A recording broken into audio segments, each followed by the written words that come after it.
Di tengah gemuruh era kerajaan-kerajaan besar di Pulau Jawa, hiduplah seorang pemuda bernama Ki Juru Mertani.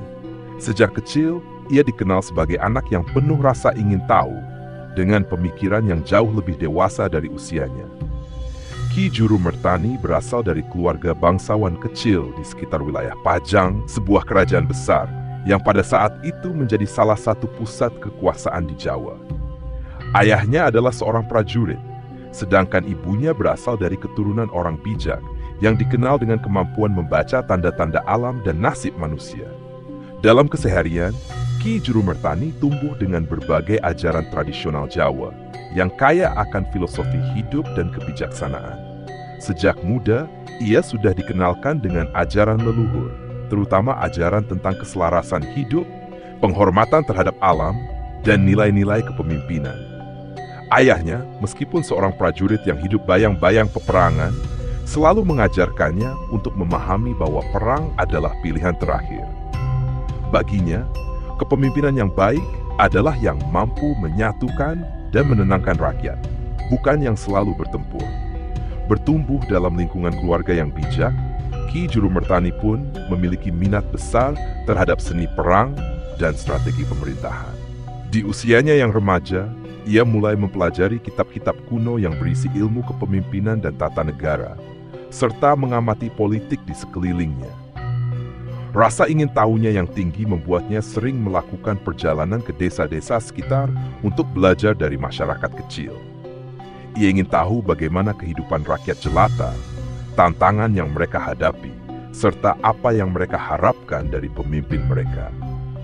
Dalam perjalanan spiritualnya, Ki Juru Mertani juga berguru pada beberapa tokoh yang memiliki kemampuan gaib dan kebijaksanaan mendalam. Salah satu gurunya, seorang pertapa tua yang hidup di puncak gunung, mengajarkannya ilmu-ilmu tentang membaca alam dan mengendalikan emosi. Sang pertapa berkata, pemimpin yang sesungguhnya adalah yang mampu memimpin dirinya sendiri sebelum memimpin orang lain. Ajaran ini tertanam kuat di dalam hati Ki Juru Mertani, dan menjadi prinsip yang selalu ia pegang sepanjang hidupnya. Di usia dewasa awal, nama Ki Juru Mertani mulai dikenal sebagai pemuda cerdas yang memiliki pemikiran brilian dan berwawasan luas. Orang-orang yang pernah berbincang dengannya sering terkesan oleh kecermatan pikirannya dan pandangannya yang luas tentang kehidupan. Namun, di balik ketenarannya sebagai pemuda bijak, ia menyimpan rasa penasaran tentang satu hal: bagaimana caranya mewujudkan kedamaian yang abadi di tanah Jawa, yang pada saat itu terpecah belah akibat perseteruan antar kerajaan. Dalam pencariannya untuk menemukan jawaban, Ki Juru Mertani mulai menjelajahi wilayah-wilayah yang jauh, bertemu dengan para bangsawan dan prajurit, serta orang-orang suci dari berbagai kerajaan. Selama perjalanan ini, ia belajar banyak tentang karakter para penguasa, dan bagaimana politik penuh intrik membentuk aliansi dan pengkhianatan di antara kerajaan-kerajaan.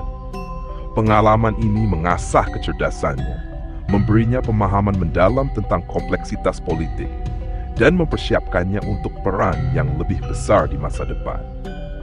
Babak pertama hidup Ki Juru Mertani ini ditutup dengan tekadnya yang kuat untuk tidak hanya menjadi penasihat, tetapi juga menjadi juru kunci bagi perdamaian di tanah Jawa. Tanpa sepengetahuannya, takdir telah menyiapkan jalur baginya untuk bertemu dengan seorang calon raja yang kelak ia bantu untuk membangun sebuah kerajaan besar, Kerajaan Mataram. Ini adalah gambaran dari masa muda Ki Juru Mertani yang penuh dengan pendidikan, filosofi, dan pengenalan terhadap dunia yang akan membentuknya menjadi tokoh besar. Setelah masa muda dihabiskan di lingkungan keluarga dan masyarakat sekitar, Ki Juru Mertani merasa terpanggil untuk melakukan perjalanan yang lebih jauh. Ia sadar bahwa ilmu yang telah ia dapatkan dari ayah dan keluarganya hanyalah awal dari perjalanan panjangnya. Dalam hatinya, ia menyimpan tekad untuk mendalami pengetahuan tentang kepemimpinan, strategi militer, dan kebijaksanaan spiritual yang lebih dalam. Keyakinan ini membawanya pada perjalanan yang penuh tantangan, melintasi hutan belantara, gunung, dan desa-desa terpencil demi mencari para guru besar. Perjalanannya dimulai dari desa-desa kecil di sekitar Pajang, tempat di mana ia bertemu dengan orang-orang tua yang memiliki kebijaksanaan lokal. Dari mereka, Ki Juru Mertani belajar tentang kehidupan rakyat kecil, apa yang mereka harapkan dari seorang pemimpin, dan bagaimana pentingnya empati dalam mengayomi. Ia mulai memahami bahwa pemimpin yang sejati adalah yang mengerti kebutuhan rakyatnya, bukan hanya yang memikirkan ambisi pribadi atau kehormatan semata. Dari desa ke desa, ia melanjutkan perjalanannya menuju pegunungan untuk bertemu dengan seorang pertapa terkenal, seorang tua bernama Ki Panuragan. Dikenal sebagai orang bijak dan memiliki pengetahuan tentang strategi perang dan filsafat hidup, Ki Panuragan adalah sosok yang disegani. Ki Juru Mertani tinggal bersamanya selama beberapa bulan di tengah hutan. Di bawah bimbingan Ki Panuragan, ia belajar tentang luruk tanpa bala atau memenangkan pertempuran tanpa harus mengerahkan kekuatan. Konsep ini menekankan pentingnya diplomasi, kebijaksanaan, dan penggunaan pikiran yang tajam dalam menghadapi konflik. Ki Panuragan sering berkata, "Jika engkau bisa menundukkan lawan tanpa menghunus pedang, itulah kemenangan yang sesungguhnya." Selain strategi, Ki Panuragan mengajarkan meditasi dan olah batin. Ki Juru Mertani belajar mengendalikan emosi, mendalami kekuatan jiwa, dan memperkuat keyakinan spiritualnya. Baginya, ilmu ini adalah bekal berharga yang akan ia gunakan bukan hanya untuk menenangkan dirinya, tetapi juga untuk menghadapi situasi genting di masa depan. Pengendalian diri menjadi dasar dari segala tindakannya. Setelah menuntaskan pelajaran dari Ki Panuragan, Ki Juru Mertani melanjutkan perjalanannya ke kerajaan kecil di sebelah timur, di mana ia bertemu dengan seorang panglima perang tua bernama Ki Wulung. Berbeda dengan Ki Panuragan yang lebih filosofis, Ki Wulung mengajarkan seni perang yang praktis dan taktik militer. Ia mengajarkan bagaimana mengatur pasukan, membaca pergerakan musuh, dan strategi untuk meraih kemenangan dalam pertempuran. Di bawah bimbingan Ki Wulung, Ki Juru Mertani belajar tentang seni bertahan dan menyerang, serta pentingnya mengetahui kekuatan dan kelemahan musuh sebelum memulai pertempuran. Perang bukan hanya soal kekuatan fisik, tapi juga soal akal dan keberanian. Pemimpin yang baik adalah yang tahu kapan harus maju dan kapan harus mundur, ujar Ki Wulung. Nasihat ini selalu diingat Ki Juru Mertani yang menganggap perang sebagai jalan terakhir yang harus diambil dengan pertimbangan matang. Selama perjalanannya, Ki Juru Mertani juga berkesempatan bertemu dengan seorang rohaniawan, Ki Gede Tirtomoyo, yang mengajarinya ilmu spiritual mendalam. Ki Gede Tirtomoyo mengajarkan tentang keikhlasan dalam melayani dan menjaga keseimbangan antara duniawi dan rohani. Dalam bimbingan rohani inilah, Ki Juru Mertani belajar tentang arti karma dan bahwa setiap perbuatan manusia akan selalu berbalik kepadanya. Pelajaran ini membuatnya selalu berpikir panjang dalam setiap tindakan, mengingat bahwa segala keputusan akan membawa konsekuensi yang harus ia pertanggungjawabkan di dunia dan akhirat. Setelah bertahun-tahun menimba ilmu dari berbagai guru, Ki Juru Mertani merasa bahwa bekalnya sudah cukup. Ia kini memiliki perpaduan unik antara kebijaksanaan spiritual, strategi perang, dan pemahaman mendalam tentang manusia dan masyarakat. Namun, satu hal yang masih ia cari adalah tujuan yang pasti untuk menerapkan semua ilmu yang ia peroleh. Dalam hatinya, ia merasa bahwa ilmu yang dimilikinya tidaklah cukup hanya untuk dirinya sendiri. Ia ingin menggunakan ilmunya untuk kebaikan dan kemaslahatan orang banyak. Di akhir bab ini, Ki Juru Mertani menerima sebuah tanda bahwa perjalanannya selama ini telah membentuknya menjadi sosok yang dicari oleh takdir. Ia mendengar tentang seorang pemuda dari Pajang bernama Danang Sutawijaya yang sedang berupaya membangun kekuatannya sendiri. Tanpa ragu, Ki Juru Mertani bertekad untuk bertemu dengan pemuda itu, yang kelak akan ia bimbing menuju takdir besar sebagai raja yang akan mempersatukan tanah Jawa. Setelah bertahun-tahun menimba ilmu dari berbagai guru, Ki Juru Mertani merasa bahwa ilmunya kini siap untuk digunakan demi kebaikan yang lebih besar. Pada suatu hari, ia mendengar kabar tentang seorang pemuda bernama Danang Sutawijaya, putra angkat Sultan Hadiwijaya dari Kerajaan Pajang. Sutawijaya bukanlah sembarang pemuda. Selain dikenal sebagai anak angkat raja, ia juga sosok pemberani yang memiliki ambisi besar untuk mendirikan kerajaan yang merdeka dan mempersatukan Jawa. Kabar ini menarik perhatian Ki Jurumertani, yang merasa bahwa pemuda ini mungkin adalah sosok yang ditakdirkan untuk membawa perubahan besar bagi tanah Jawa. Ki Jurumertani memutuskan untuk menemui Sutawijaya di Mataram, wilayah yang saat itu masih berupa perdikan, tanah bebas pajak, yang diberikan Sultan Pajang kepada Sutawijaya sebagai hadiah. Ketika keduanya bertemu, Ki Jurumertani segera melihat potensi besar dalam diri Sutawijaya. Ia melihat keberanian, ketajaman pikiran, dan kemauan yang kuat untuk membangun negeri. Namun, Ki Jurumertani juga melihat bahwa Sutawijaya memerlukan bimbingan agar ambisinya dapat tercapai dengan cara yang bijaksana dan berkelanjutan. Sutawijaya yang juga mendengar banyak tentang kebijaksanaan Ki Jurumertani, menerima kehadiran penasihat ini dengan tangan terbuka. Mereka berdua segera menjalin hubungan yang erat, dan Ki Jurumertani mulai memberikan nasihat-nasihatnya. Dengan bimbingan Ki Jurumertani, Sutawijaya tidak hanya memperkuat pertahanannya, tetapi juga mulai mengembangkan strategi-strategi untuk memperluas pengaruhnya. Nasihat Ki Jurumertani sangat berharga, terutama dalam menghindari konflik langsung yang dapat melemahkan kedudukan mereka. Salah satu momen penting terjadi ketika Sultan Hadiwijaya, ayah angkat Sutawijaya, jatuh sakit, sehingga stabilitas kerajaan Pajang mulai goyah. Pajang yang tadinya menjadi kerajaan terkuat di Jawa mulai kehilangan pengaruhnya, membuka peluang bagi Sutawijaya untuk memperjuangkan kedaulatannya sendiri. Melihat situasi ini, Ki Jurumertani menyarankan agar Sutawijaya mulai mempersiapkan Mataram menjadi sebuah kerajaan yang mandiri.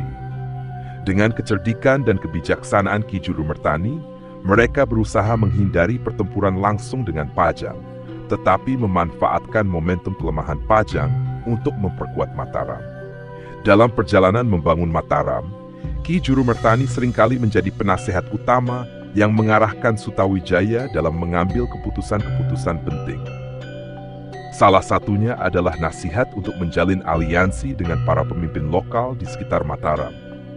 Ki Jurumertani memahami bahwa kekuatan militer saja tidak cukup untuk mempertahankan kekuasaan. Ia tahu bahwa dukungan dari rakyat dan pemimpin setempat adalah kunci keberhasilan jangka panjang. Berkat strategi ini, Sutawijaya berhasil menarik dukungan dari banyak pemimpin wilayah sekitar, menjadikan Mataram semakin kuat tanpa harus terlibat dalam pertempuran besar. Namun, bukan berarti jalan mereka mulus tanpa tantangan. Beberapa bangsawan Pajang merasa terancam dengan meningkatnya kekuatan Mataram dan melihat Sutawijaya sebagai ancaman.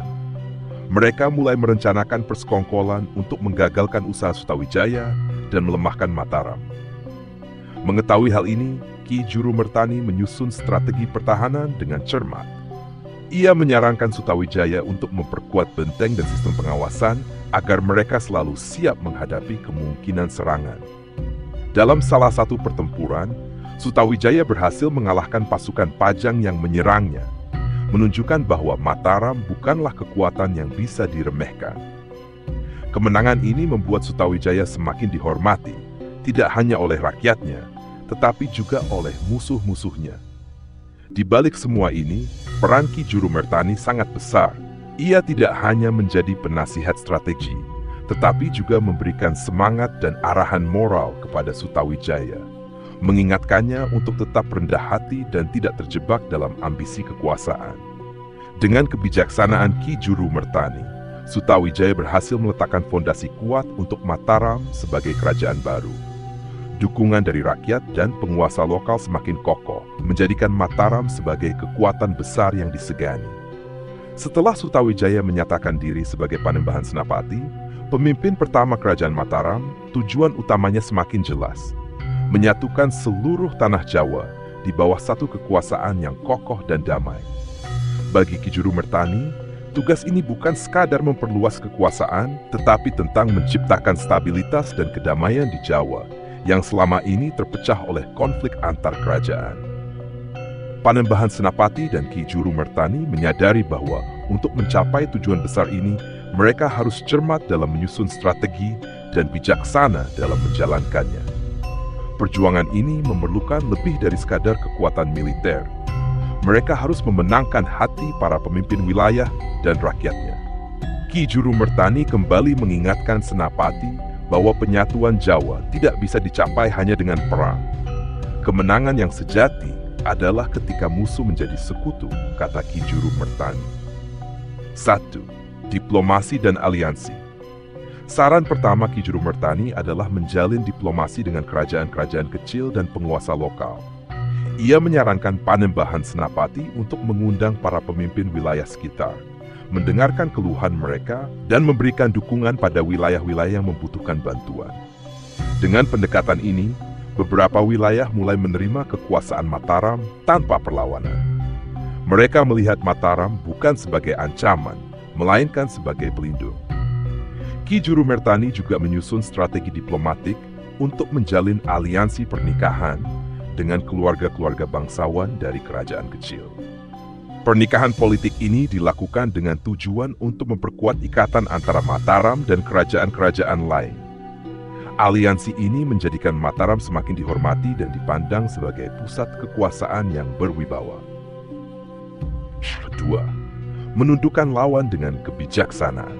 Meski banyak wilayah bersedia bergabung melalui diplomasi, masih ada beberapa kerajaan yang menentang kekuasaan Mataram.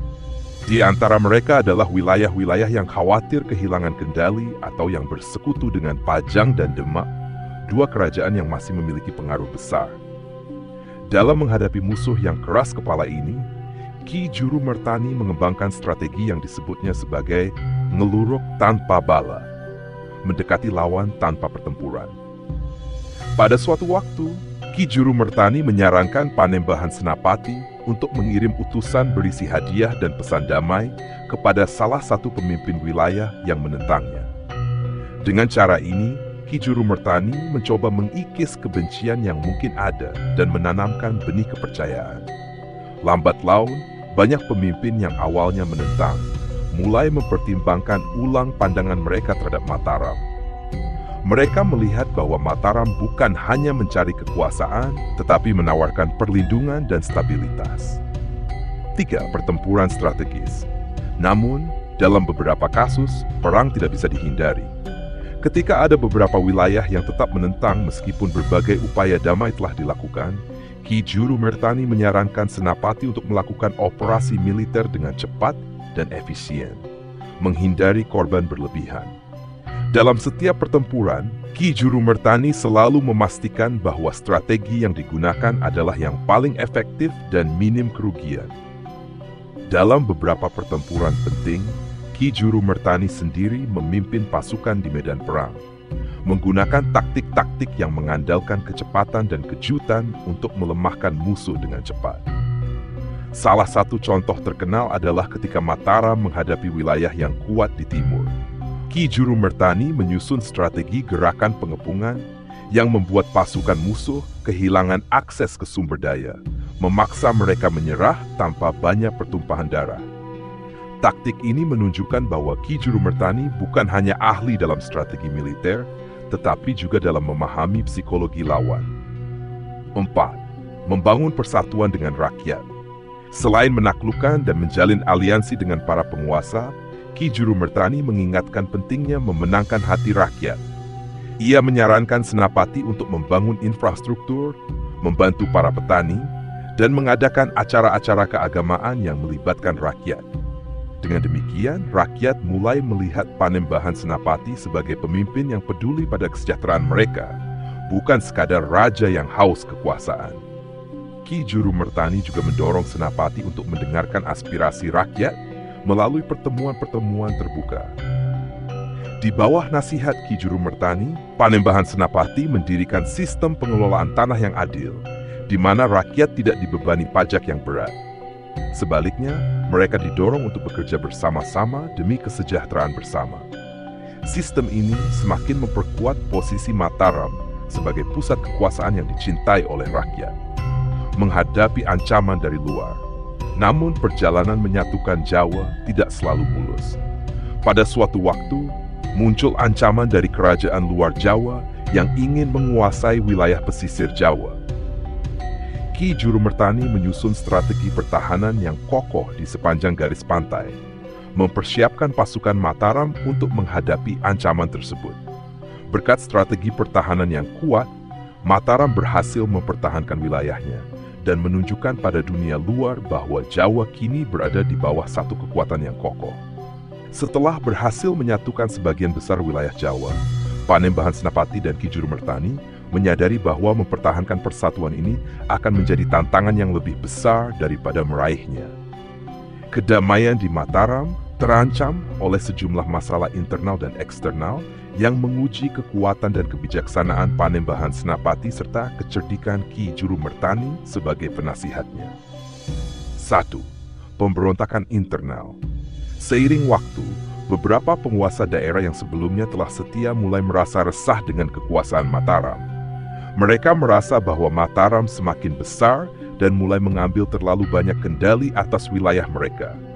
Beberapa wilayah terpencil yang sebelumnya bersekutu dengan Mataram mulai mengirim utusan yang menyatakan ketidakpuasan dan mulai menunjukkan tanda-tanda pembangkangan.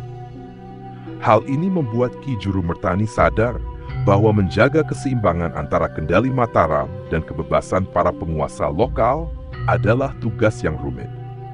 Melihat situasi ini, Ki Juru Mertani memberi nasihat kepada Panembahan Senapati untuk tidak segera menindas perlawanan tersebut dengan kekerasan, tetapi sebaliknya, menggunakan pendekatan yang lebih halus.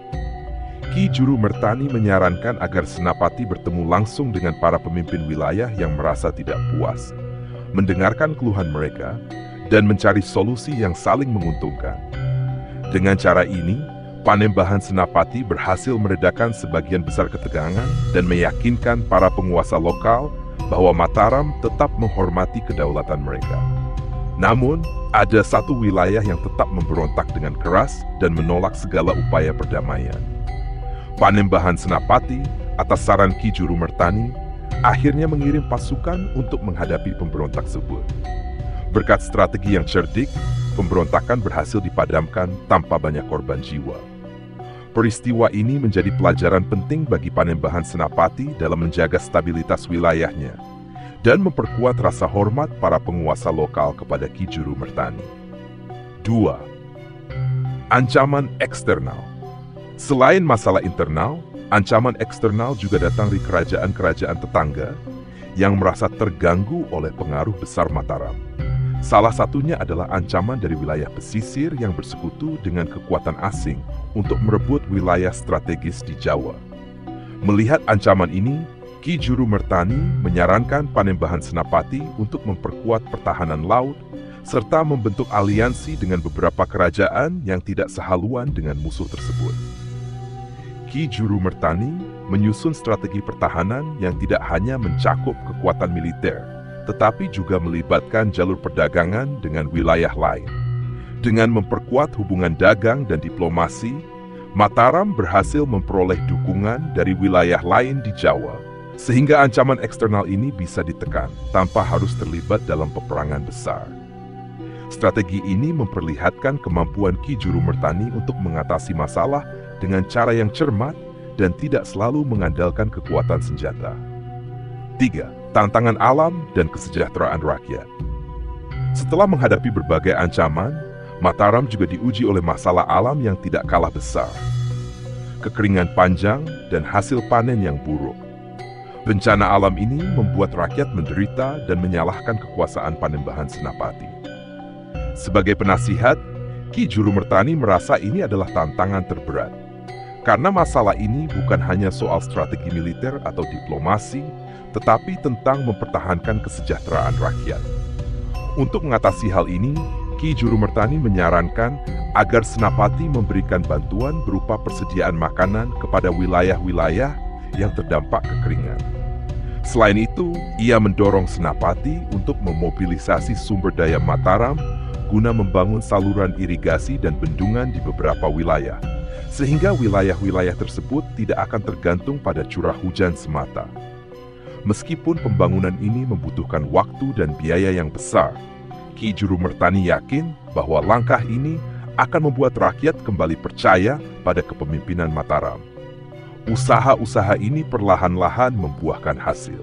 Rakyat yang semula kecewa kembali menaruh kepercayaan kepada Panembahan Senapati. Mereka mulai melihat bahwa Mataram bukan hanya mengandalkan kekuasaan, tetapi juga peduli dengan kesejahteraan mereka. 4. Bimbingan rohani. Menghadapi semua ujian ini, Panembahan Senapati seringkali merasa lelah dan ragu. Pada saat-saat sulit tersebut, Ki Juru Mertani tidak hanya memberikan nasihat tentang pemerintahan dan strategi, tetapi juga bimbingan rohani. Ia mengingatkan Senapati bahwa seorang pemimpin harus memiliki hati yang ikhlas dan tidak boleh terjebak dalam kesombongan atau ambisi yang berlebihan. Ki Juru Mertani mendorong Panembahan Senapati untuk lebih mendekatkan diri kepada Sang Pencipta dan merenungkan kembali tujuan awalnya dalam mempersatukan Jawa. Dengan bimbingan rohani ini, Panembahan Senapati menemukan kekuatan baru untuk menghadapi tantangan-tantangan tersebut dengan lebih tenang dan bijaksana. Ia menjadi pemimpin yang lebih arif dan mampu mengendalikan ambisi demi kebaikan rakyatnya. 5. Mengatasi tantangan dan memperkuat persatuan. Berkat kecerdikan dan kebijaksanaan Ki Juru Mertani, Mataram berhasil mengatasi semua ujian yang dihadapi, baik dari dalam maupun luar. Panembahan Senapati dan Ki Juru Mertani berjuang bersama-sama untuk memastikan bahwa persatuan Jawa tetap terjaga dan rakyat hidup dalam kesejahteraan. Ki Juru Mertani telah membuktikan dirinya bukan hanya sebagai penasihat, tetapi sebagai penjaga ketenangan dan persatuan di Mataram. Perjuangannya tak hanya tentang strategi perang dan diplomasi, tetapi juga tentang menjaga harmoni antara pemimpin dan rakyat, serta menanamkan nilai-nilai moral dalam pemerintahan Mataram. Warisan Ki Juru Mertani. Setelah melalui berbagai tantangan dan ujian besar, Mataram berdiri sebagai kerajaan yang kuat, stabil, dan disegani oleh seluruh wilayah di Jawa. Ki Juru Mertani, dengan kebijaksanaan dan kesetiaannya, menjadi sosok yang sangat dihormati oleh Panembahan Senapati dan seluruh rakyat. Namun di balik semua pencapaian tersebut, Ki Juru Mertani merasa bahwa tugasnya telah selesai dan ia harus mempersiapkan generasi penerus untuk menjaga kejayaan Mataram. 1. Menyiapkan generasi penerus. Ki Juru Mertani memahami bahwa kejayaan Mataram tidak bisa hanya bergantung pada seorang pemimpin atau penasihat. Untuk itu, ia mulai menanamkan nilai-nilai kepemimpinan yang bijaksana kepada generasi penerus kerajaan, termasuk kepada putra-putra Panembahan Senapati. Ia seringkali memberikan nasihat kepada mereka tentang pentingnya mendengarkan rakyat, menjalankan pemerintahan dengan adil, dan menjaga hubungan baik dengan wilayah-wilayah yang telah bersatu di bawah kekuasaan Mataram. Ki Juru Mertani juga menekankan pentingnya pengendalian diri dan menjauhkan diri dari keserakahan atau keinginan untuk berkuasa yang berlebihan. Ia berharap generasi penerus ini akan meneruskan cita-citanya untuk menciptakan Jawa yang damai dan bersatu. Dengan pengaruh dan pengajaran Ki Juru Mertani, para penerus kerajaan mulai memahami nilai-nilai luhur yang menjadi fondasi Mataram. 2. Waktu perpisahan. Seiring bertambahnya usia, Ki Juru Mertani merasakan kesehatannya semakin menurun. Ia tahu bahwa saat perpisahannya dengan Panembahan Senapati dan Kerajaan Mataram semakin dekat. Menyadari hal ini, ia memutuskan untuk mengundurkan diri dari kehidupan istana dan memilih menyepi di tempat yang tenang untuk menghabiskan sisa usianya. Keputusannya ini disampaikan kepada Panembahan Senapati dalam sebuah pertemuan pribadi yang penuh haru. Panembahan Senapati merasa berat melepas Ki Juru Mertani yang telah menjadi sosok ayah, sahabat, dan penasihat yang setia baginya. Namun, ia menghormati keputusan Ki Juru Mertani dan memberikan restunya. Sebelum berpisah, Ki Juru Mertani berpesan kepada Panembahan Senapati untuk selalu ingat pada tujuan awalnya dalam menyatukan Jawa, bahwa kekuasaan yang sesungguhnya adalah untuk melindungi dan mensejahterakan rakyat. Dengan langkah mantap dan hati yang tenang, Ki Juru Mertani meninggalkan istana dan menuju perbukitan yang tenang, tempat ia akan menghabiskan hari-hari terakhirnya. Kepergiannya meninggalkan kekosongan yang besar di istana, tetapi warisan kebijaksanaan dan nilai-nilainya tetap hidup dalam hati setiap orang yang pernah berinteraksi dengannya. 3. meninggalkan jejak yang abadi. Di tempat penyepiannya, Ki Juru Mertani tetap dikelilingi oleh para murid dan orang-orang yang ingin belajar darinya. Meski sudah meninggalkan istana, kebijaksanaan dan ajaran-ajaran Ki Juru Mertani tetap menginspirasi banyak orang. Dari tempat penyepiannya, Ki Juru Mertani melanjutkan peran sebagai guru yang mendidik generasi muda dan mengajarkan nilai-nilai luhur kepada mereka. Ia mengajarkan tentang pentingnya ketenangan, ketekunan, serta keikhlasan dalam melayani orang lain. Pada suatu hari, Ki Juru Mertani akhirnya berpulang dengan damai, meninggalkan warisan yang begitu besar bagi Mataram dan tanah Jawa. Kepergiannya menjadi peristiwa yang sangat berkesan bagi seluruh rakyat Mataram. Mereka merasa kehilangan seorang bijaksana yang telah menjadi penjaga moral kerajaan. Panembahan Senapati merasakan duka yang mendalam, tetapi ia tahu bahwa Ki Juru Mertani telah meninggalkan segala kebijaksanaan yang dibutuhkan untuk menjaga kejayaan Mataram. 4. Mengenang dan menghormati Ki Juru Mertani. Setelah kepergian Ki Juru Mertani, Panembahan Senapati mendirikan sebuah monumen sebagai penghormatan bagi penasihatnya yang setia itu. Monumen ini bukan hanya sebagai simbol penghormatan, tetapi juga sebagai pengingat akan jasa-jasa Ki Juru Mertani dalam membangun Mataram. Monumen ini terletak di tempat yang tinggi sehingga bisa dilihat oleh seluruh rakyat Mataram sebagai pengingat untuk selalu berpegang pada nilai-nilai luhur yang telah diwariskan oleh Ki Juru Mertani. Panembahan Senapati yang telah mendapatkan bimbingan dari Ki Juru Mertani sepanjang hidupnya melanjutkan pemerintahan dengan menerapkan semua ajaran dan nasihat yang pernah diberikan oleh penasihatnya. Di bawah kepemimpinan Senapati yang penuh kebijaksanaan, Mataram semakin kokoh dan menjadi simbol persatuan serta kedamaian di tanah Jawa.